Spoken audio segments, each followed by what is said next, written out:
Hi, this is Kirk, the bariatric carnivore. Well, our buddies at the Harvard School of Public Health have done it again. They have put out the definitive study that shows that a low-carb diet is going to cause you to die sooner. Or did they? They reported the results on May 3rd, 2023 in the Journal of Internal Medicine and sent out a press release claiming that a low-carb diet was going to somehow kill you. But is that really what the study said? And I was kind of shocked when I saw the headline and said, gosh, really, is that what that study says? And the devil's in the details. When you really dig into the study, you realize that that's not what this study talked about at all.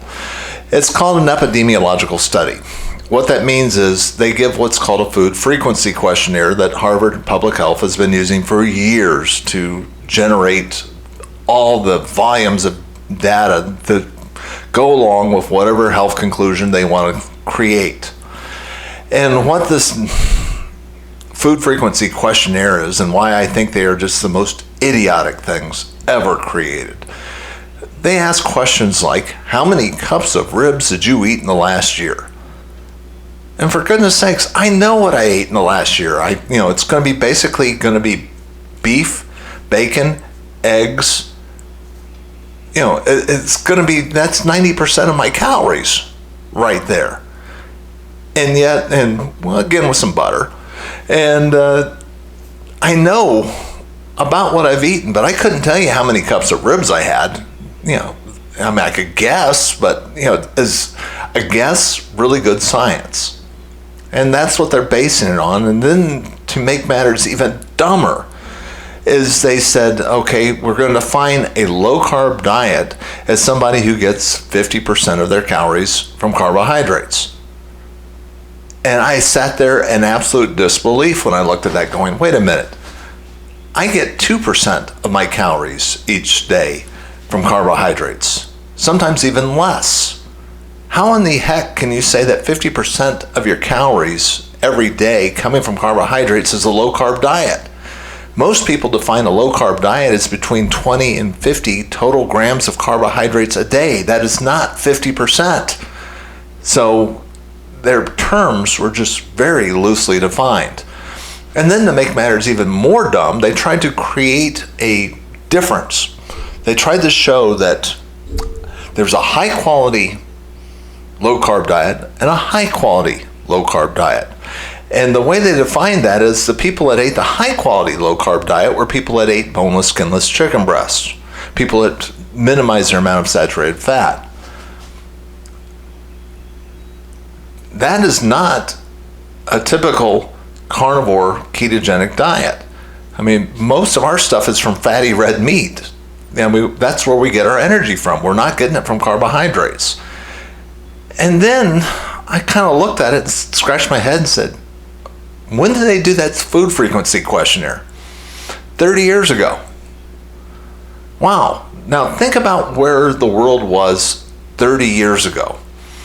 Back in the 1990s. Back then, everybody assumed that saturated fat was going to give you, if you had a piece of bacon, you were going to die of a heart attack the next day. Any more than one egg a day was going to kill you. So most people did not eat a lot of saturated fat back then. Gosh, who were the people that might be eating a lot of saturated fat back in those days? People didn't care about their health very much. If you were paying attention to anything about health back then, you did not eat saturated fat. So what they're really counting on is what they're really looking at were people that ate and did not care about their health 30 years ago. And surprise, people that didn't really care about their health 30 years ago had a tendency to die earlier than those people that cared about their health. Now, the one group, the biggest split that they found in the survey was the difference between people who ate the high-quality, high-carbohydrate diet versus everybody else. Well, that kind of makes sense, because if you're eating a high-quality, that means very low and processed foods. Odds are you're probably pretty much a person that ate a lot of single ingredient vegetable type food. people that ate, all the fruits and vegetables every day and very little meat. And frankly, those are the people that cared about their health. They probably, I would guess, they did not in this study differentiate between people who smoked and those that didn't, those that drank a lot, those that didn't. That would have been an important distinction to make too. But what was really interesting to me about it when I dug into it was there really wasn't that big of a difference between those people that ate a quote, low quality, high carbohydrate diet versus those that ate a low quality, low quality carbohydrate diet. There wasn't that big a difference between the two of them. And basically that meant to me is these are people that ate processed food and really didn't pay that much attention to their health. It just wasn't that big of a difference. See, when you're looking at studies, one of the big things you need to look at is what's the correlation between the outcomes between two different groups. And if it's less than 2, then we're talking about a almost random chance. Maybe what they did differently made a difference, maybe it didn't. It could just be a flip of a coin. There are some things, though, that really show a big difference between two different groups. The best example of that was smoking. That was a study that showed that there was an absolutely strong positive correlation between smoking and lung cancer. And it was so vast that you really didn't have to do a double-blind study to show that the differences, that correlation was shown to be causality. And that's why the Surgeon General's report came out that showed that, and the Surgeon General was able to find that smoking leads to lung cancer. Those are rare. Very few studies actually show such a strong correlation between a particular behavior and an outcome that you can say with certainty that behavior causes that outcome. You could not prove it with this particular study. There was not enough difference to show a causality. So, here's a couple of takeaways from this.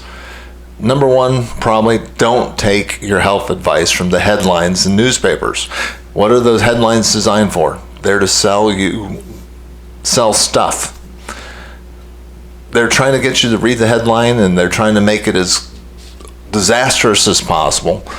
And frankly, they're not going into the details. Very few of these people are going to look into the study and be able to show why the study sucked. And frankly, this study sucks. I mean, it doesn't prove anything what they're claiming it proves. I think all it shows at the end of the day is people that care about their health probably live longer than those that don't. And people that eat single ingredient foods probably live longer than those that don't. And that makes sense. I mean, I don't buy a lot of foods that contain more than 3 ingredients. I mean, that's about it.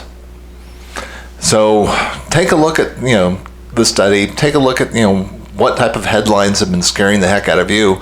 And if you like this message, if you like this channel, please hit the like and subscribe button. That helps tell the algorithm to let other people know that this channel is worth watching.